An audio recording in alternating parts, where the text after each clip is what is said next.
Halo pemirsa, senang sekali saya Veronica Muniaga dapat menjumpai Anda dalam suatu program dialog yang akan mengulas mengenai berbagai hal seputar isu sosial, ekonomi kerakyatan, hingga budaya. Dan inilah Inspiring Performax.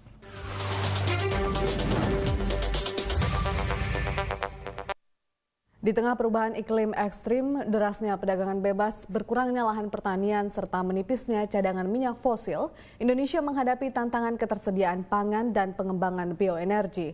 Kementerian Kehutanan sebagai pemilik lahan hutan diharapkan bisa ikut berkontribusi bagi ketersediaan lahan pertanian tanpa merubah fungsi hutan. Langkah yang akan ditempuh oleh Kementerian Kehutanan dinantikan oleh para pelaku di sektor pertanian dan masyarakat selaku konsumen. Untuk membahas hal ini lebih lanjut, saat ini di studio kami telah hadir Bapak Zulkifli Hasan, Menteri Kehutanan Republik Indonesia, dan tentunya narasumber tetap kita Ibu Rifda Amarina. Baik, Pak Zulkifli Hasan, terima kasih sudah ada di studio Berita 1, begitupun juga Ibu Rifda. Ya, kita membahas mengenai Kementerian Kehutanan ini, Pak. Sejauh ini apa fungsinya, Pak, untuk negara kita ini sendiri? Hutan sangat penting, seperti tadi Vero sampaikan. Hari-hari ini kita menghadapi Jakarta ya, terutama dan berbagai daerah banjir besar.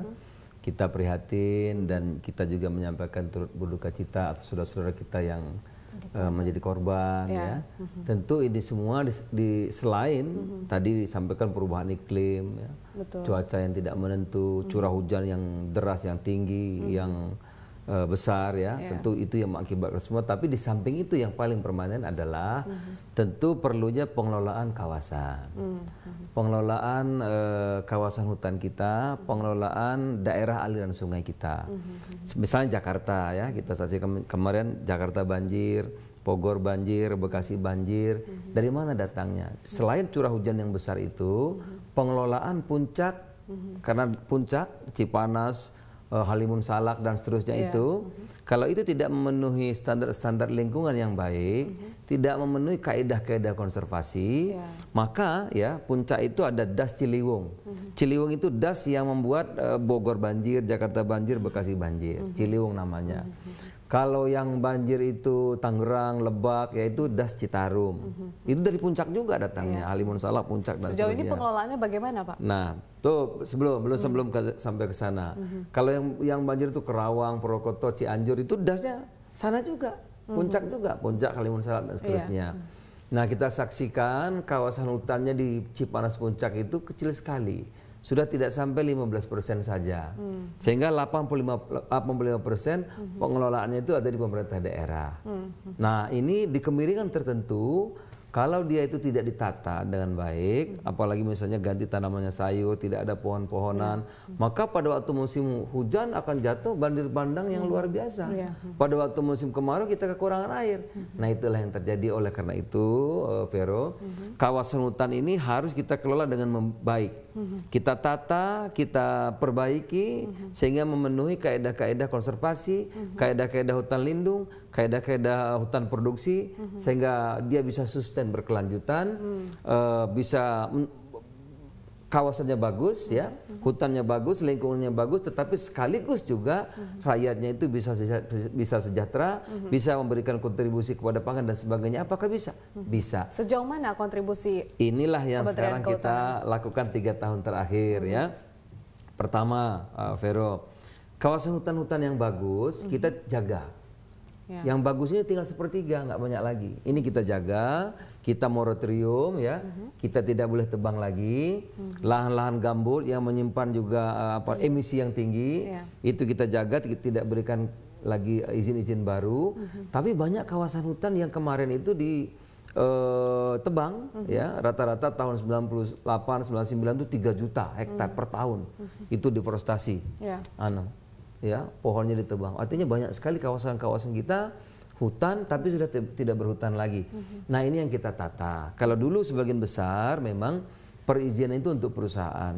Perusahaan bagus, tetapi rakyat juga kan pemilik NKRI. Rakyat juga harus diperhatikan. Kita tidak bisa mencegah rakyat untuk tidak merusak hutan, tidak masuk hutan, sementara mereka tidak punya lahan. Nah, oleh karena itu kebijakan kami Kementerian Kehutanan ini kita tata. Hutan yang bagus tadi tidak boleh diberi izin, gambut tidak boleh lagi, tapi kawasan-kawasan hutan yang belum berizin dan tidak berhutan lagi kita utamakan untuk rakyat. Apa itu?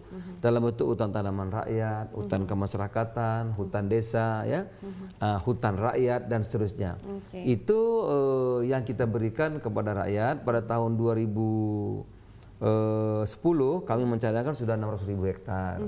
Tahun 2011 kita cadangkan 700.000 hektar ya untuk dikelola oleh rakyat, apakah 2 hektar per kakak, 3 hektar per kakak ya, untuk dikembangkan mereka dengan berbagai jenis-jenis tanaman, ada untuk hutannya, ada untuk pertaniannya, ada untuk peternakannya yang akan nanti. Kita tahan dulu lebih jelasnya mengenai hutan untuk rakyat. Saya ke Ibu Rifda dulu, Bu. Silakan. Ini terkait dengan Agrinex, kemudian sejauh mana melibatkan Kementerian Kehutanan dalam acara tersebut, Bu? Ya, kalau ngelihat apa yang disampaikan Pak Menteri, sebenarnya Agrinex ini kan cuman kita ingin mengajak publik mengapresiasi agribisnis, sekaligus melihat siapa saja yang berperan di sektor agribisnis kita saat ini. Nah, sekarang dari apa yang disampaikan Pak Menteri kan kelihatan bahwa Kementerian Kehutanan sudah mengambil peran dan itu sudah berjalan sejak 2010.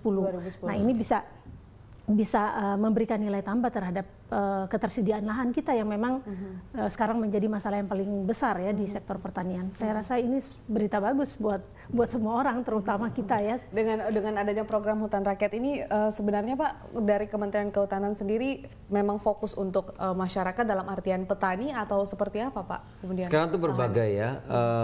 Tentu yang tahun 2010 kita 1 tahun penuh itu mencadangkan kawasan kalau ada yang boleh dikelola. Pada tahun 2010 seluruhnya itu untuk rakyat. Ada yang 2 hektar, 3 hektar, apa yang ditanam. Nah, itu hutan itu kan dibagi-bagi, Vero ya.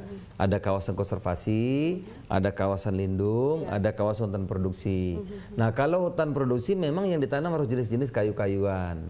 Misalnya karet, kemudian damar ya, pohon-pohon buah, pohon sengon, pohon jabon dan sebagainya. Jadi dia jangka panjang. Bisa 6 tahun, bisa 7 tahun, bisa 10 tahun. Bukan berarti tidak bisa juga mengembangkan yang lain, bisa juga. Bisa silvofishery, bisa silvofastur, bisa agroforestry. Artinya tiap lahan sesuai dengan jenis tanamannya juga disesuaikan begitu. Sesuaikan, tetapi kan ada tanaman jangka panjang di bawah pepohonan itu bisa juga dikembangkan tadi. Kalau dia tanahnya banyak airnya bisa silvofishery. Kalau dia itu misalnya tanahnya tanah datar bisa juga untuk silvofastur ya. Apa itu domba, piara domba untuk setahunan panen kan, domba setahunan bisa dijual kembali. Atau misalnya sapi, penggemuk sapi kita ini 240 juta impor dagingnya begitu besar. Padahal kita punya daratan, punya hutan yang begitu kan. Jadi dia tidak menyalahi hutan produksi, tanam pohon untuk 6 tahun 7 tahun. Kalau anak mau sekolah, mau menikahkan putra putrinya 5 tahun 10 tahun bisa panen. Jangka menengahnya itu domba, sapi dan seterusnya. Jangka pendek silvofishery, ikan kalau yang cocok.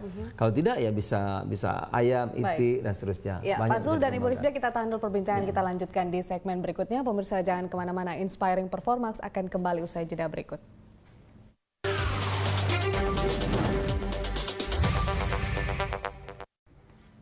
Terima kasih Anda masih bersama kami di Inspiring Performance, masih bersama dengan Pak Zulkifli Hasan dan juga Ibu Rifda Amarina. Pak Zul, kita kembali melanjutkan mengenai program hutan rakyat ini. Ini bentuk peruntukannya kepada petani seperti apa Pak? Apakah memang mereka memiliki sepenuhnya atau hanya dipinjamkan saja atau bagaimana? Ya, jadi kalau kawasan hutan itu Undang-Undangnya 41 tahun 99 itu dikuasai oleh negara, milik negara. Jadi hanya boleh diberikan kepada pengusaha, kepada siapapun, badan usaha milik negara atau kepada siapa atau perorangan, kepada rakyat dan sebagainya, hanya boleh mengelola, tidak boleh diagunkan, tidak boleh diperjualbelikan, ya. Dia hanya boleh mengelola kawasan itu karena itu punya negara. Sewaktu-waktu nanti setelah izin berakhir kembali kepada negara. Hanya memang pengelolaan kawasan itu bisa panjang. Kalau di luar kawasan, tuh undang-undangnya undang-undang agraria, ya, itu keluarnya sertifikat. Ya, bisa dimiliki, bisa diperjualbelikan. Nah, berbeda dengan kawasan. Hanya lamanya kalau sertifikat itu biasanya 20-25 tahun. Tapi kalau ini bisa 60 tahun. 60 tahun. Bisa 60 tahun. Bagaimana parameternya atau ukurannya Pak untuk setiap petani itu kemudian bisa mengelola selama beberapa tahun begitu? Kita bisa berikan dia hak untuk mengelola ya itu 60 tahun. Bisa diperpanjang lagi 30 tahun sampai 90 tahun. Itu pengajuannya seperti apa, Pak? Nah, caranya sederhana. Karena sekarang kan rejimnya undang-undang otonomi daerah. Jadi kalau ada kawasan di satu daerah, kawasan hutan yang sudah tidak berhutan tadi, sesuai dengan peruntukannya bisa dikelola oleh rakyat, tinggal diajukan permohonannya oleh bupati. Ya.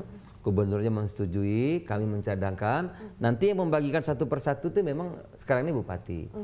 Ini memang agak lambat, Vero, tidak mudah ya. Karena ada yang cepat bupati, ada yang lambat ya.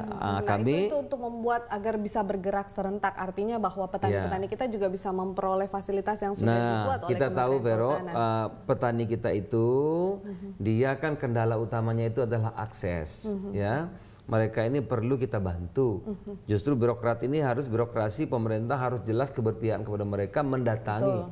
Karena tidak mungkin rakyat yang di kampung itu datang ke bupati. Dari bupati mau bawa ke Jakarta nggak mungkin. Dia nggak punya ongkos, tidak punya kekuatan. Oleh karena itu kita lah yang harus aktif. Oleh karena itu saya proaktif ini. Saya datangi berbagai tempat. Kita lihat di peta Jakarta, di kawasan hutan kita, mana yang kosong, biasanya saya datangi.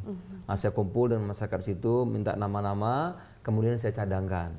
Nah, saya cadangkan, kita fotokopi, langsung kita bagi berapa banyak masyarakat yang ada di situ. Karena kalau tidak nanti berebut juga.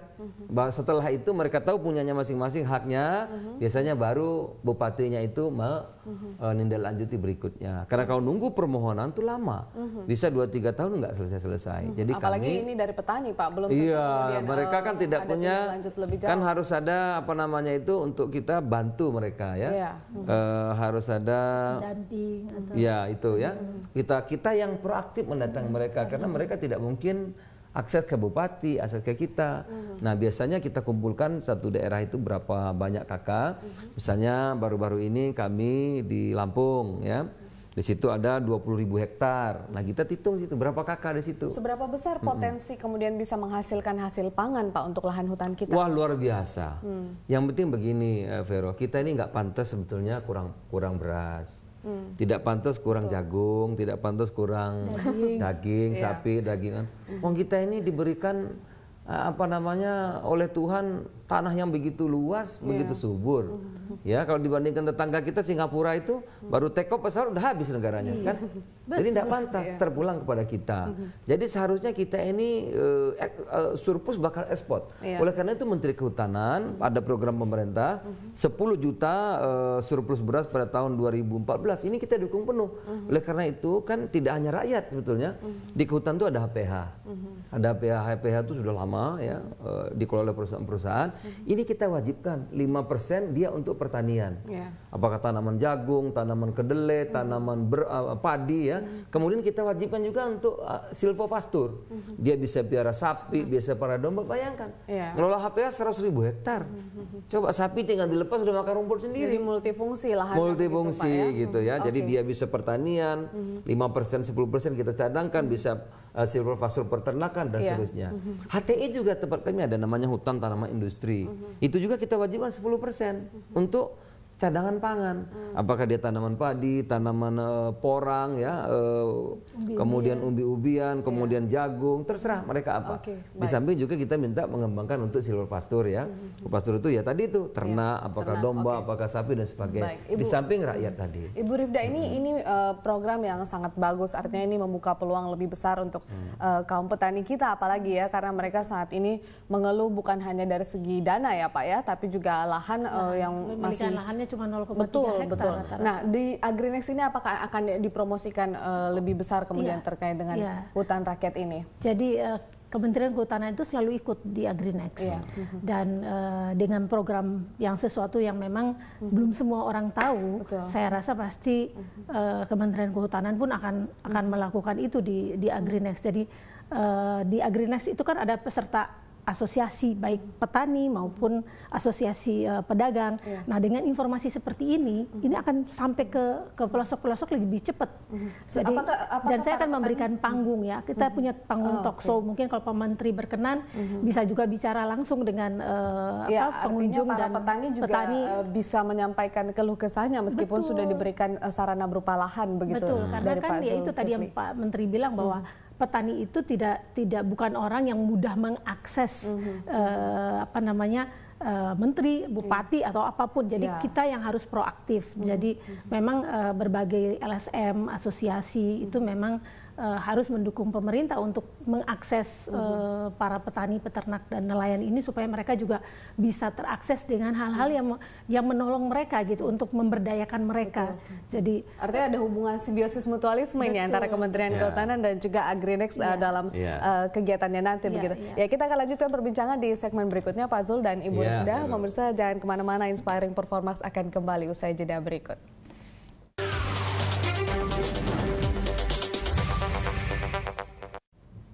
Anda masih bersama kami di Inspiring Performance. Saya kembali melanjutkan perbincangan. Baik, Pak Zul, tadi untuk kebutuhan pangan. Lantas untuk energi seperti apa bentuk kontribusi dari Kementerian Kehutanan sendiri? Ya, kalau Sultan itu luar biasa ya. Semua ada di situ sebetulnya. Jadi selain tadi itu untuk keadilan, lahan untuk pengembangan hutan tanaman, juga pengembangan HPH, juga untuk mendukung sektor pangan ya. Dan di situ selain pangan juga tadi energi. Luar biasa. Vero, kita ini fosilnya akan terbatas. Seperti sekarang minyak ini sekarang lama-lama habis ya. Dulu 1,5 juta barel, sekarang tinggal 800 lebih. Lama-lama akan habis. Batu bara juga lama-lama akan habis. Jadi yang akan langgang itu yang sustain itu adalah energi yang terbarukan. Nah, oleh karena itu kami mendukung penuh ya kementerian lain, sektor lain untuk mengembangkan energi terbarukan. Apa? Di hutan itu banyak sungai. Sungai itu bisa mengembangkan apa kita sebut mikrohidro. Bisa juga mengembangkan listrik dari PLTA. Ini yang kita galakkan sekarang. Dan luar biasa penggemarnya banyak sekali sekarang. Mikrohidro dan PLTA. Juga yang terakhir adalah geotermal. Kita itu punya banyak gunung-gunung berapi. Selain tentu dikhawatirkan ada bencana, tapi juga ada peluang di situ yaitu panas bumi. Kita negara adalah yang memiliki panas bumi terbesar di dunia, cadangan panas bumi kita. Nah, oleh karena itu saya 3 tahun terakhir ini udah hampir 30 lebih yang saya beri izin untuk mengelola panas bumi. Apa itu panas bumi? Panas bumi itu energi panas bumi ya, dia panas tapi harus memakai air, ya uapnya itulah yang akan menimbulkan panas, maka disebut energi panas bumi. Namun sejauh ini kemudian energi-energi tersebut belum bisa atau belum dapat digunakan sebagai salah satu alternatif bahan bakar kita, begitu Pak? Sudah, memang sudah, tetapi belum sesuai dengan kita harapkan.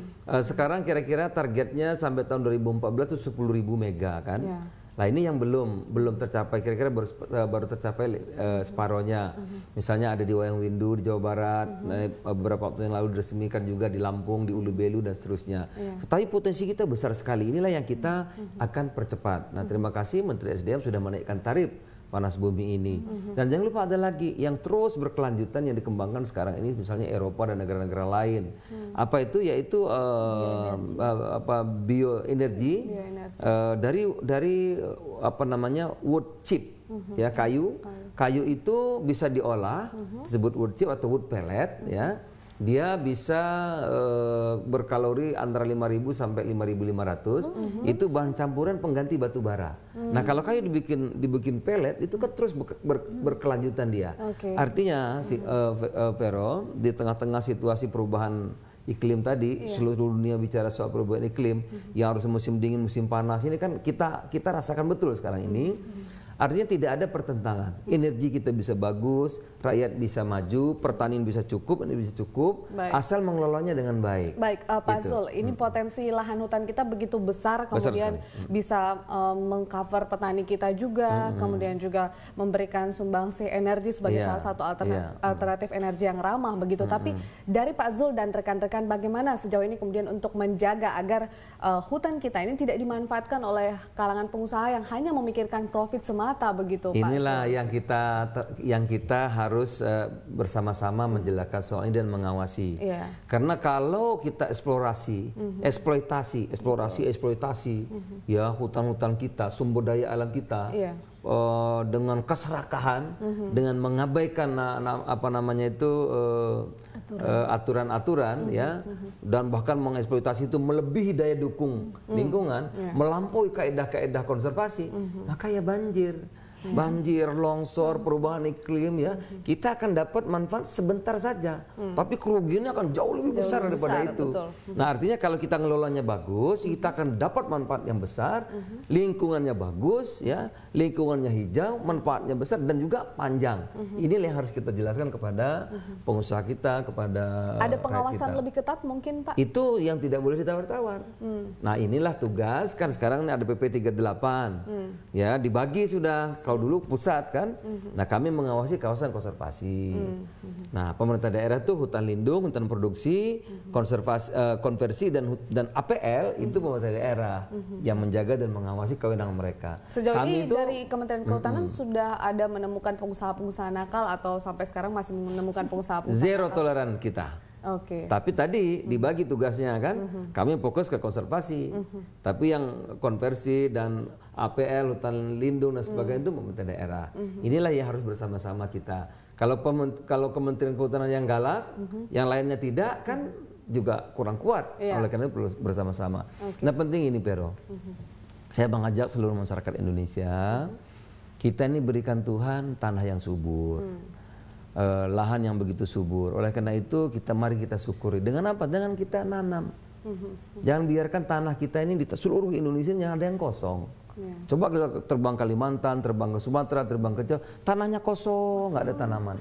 Itu tandanya kita nggak pandai berterima kasih kepada yang memberi kita Tuhan yang Maha Kuasa. Ada alasan mereka bilang tanahnya kurang potensial Pak, tidak subur. Kita ini paling subur, padang pasir aja bisa ditanami, apalagi tanah kita. Tanam apa saja di situ. Tanam pohon, Veronica. 5 tahun sengon panen, 1 batang sengon harganya 300.000, modal 300 rupiah. Bayangkan 5 tahun saja. Jadi nggak pantas kita ini miskin. Untuk menggalakkan kemauan untuk itu bagaimana? Inilah Pak? yang terus menerus kami sampaikan, didukung media massa dan sebagainya. Jadi jangan biarkan lahan kita itu kosong, tanam. Tanam sengon boleh, jati boleh, jabon boleh, durian boleh, petek boleh, tanam apa saja. Bapak tanahnya kecil, nggak bisa lihat, paling nggak tanam pohon cabai. Masa kita cabai impor, bawang impor, kan malu juga kita. Ya itu dia pertanyaan kita. Ya. Ini yang kita harus bersama-sama. Kita bisa maju, kita bisa swasembada, kita bisa hebat, terpulang kepada kita semuanya. Nah kami Kementerian Kehutanan, pemerintah akan memfasilitasi rakyat Indonesia untuk mendapatkan lahan yang cukup untuk mereka melakukan budidaya itu. Oke, baik Ibu Rifda, kira-kira upaya Kementerian Kehutanan ini kemudian bisa mengajak, artinya bukan hanya petani, kalau petani pasti menyambut baik karena ini peluang besar buat mereka. Artinya pengusaha-pengusaha ini Bu bisa kemudian lebih bisa kooperatif atau kerjasama, tidak hanya memikirkan profit saja begitu Bu. Ya, pengusaha ya sama seperti manusia pada umumnya, ada yang baik, ada yang enggak, ada yang orientasinya hanya profit, ada yang memikirkan dampak sosial juga sehingga dalam berinvestasi juga punya perhitungan. Mengacu kepada apa yang disampaikan Pak Menteri tadi. Ya, pengusaha-pengusaha kita baik-baik. Ini kita dorong ini sesuatu yang positif. Jadi nggak ada alasan untuk pengusaha untuk tidak melakukan karena ini kan dampaknya kita rasakan juga. Yang kena banjir sekarang di Jakarta kan yang menanggung juga pengusaha lagi, yang paling teriak-teriak pengusaha. Kalau pengusaha kita itu mereka mengeksploitasi sumber daya melebihi daya dukung lingkungan, dia hanya boleh sebentar saja. Setelah itu dia akan merasakan juga kerugian yang luar biasa. Oleh karena itu harus mengelolanya dengan benar, memperhatikan kaidah-kaidah konservasi, kode lingkungan, maka usaha juga akan berlangsung jangka panjang. Itu. Jadi kalau masyarakat ingin mendengar dan melihat dan mungkin ingin mengakses informasi yang berkaitan dengan apa yang dilakukan oleh Kementerian Kehutanan bagi pertanian Indonesia, karena ini benar-benar sebenarnya bukan tugasnya Pak Menteri nih melakukan ini, tapi melakukan juga buat pertanian Indonesia, datang ke Agrinex. Yang terakhir, selain jangan biarkan tanah kita kosong, lahan kosong tadi, tanam apa saja di situ. Nanti di bawah tanaman itu bisa silvopastur, bisa ternak, bisa macam-macam. Jangka pendeknya itu tanaman semusim tumpang sari yang tadi bisa kacang tanah, bisa ubi-ubian, bisa kedelai, bisa macam-macam. Jadi jangka pendek bisa ada penghasilan, jangka menengah ada, jangka panjang ada. Dan juga tadi soal pengusaha. kita betul juga mengajak seluruh pengusaha kita agar bersama-sama dengan rakyat. Tidak mungkin pengusaha maju sendirian tanpa memperhatikan rakyat di sekitarnya. Gitu. Tidak hanya memikirkan diri sendiri. Nggak mungkin. Nanti lama-lama rakyatnya akan marah juga. Gitu. Apalagi era sekarang, rakyat juga tahu akan hak-hak mereka. Jadi majulah bersama-sama. Oke, baik. Terima kasih banyak Pak Zulkifli Hasan. Ibu Rifda Marina sudah bergabung bersama kami. Pemirsa, terima kasih atas perhatian Anda. Semoga informasi tadi bisa menjadi inspirasi bagi Anda. Saksikan Inspiring Performance dengan tema perbincangan menarik lainnya. Sampai jumpa.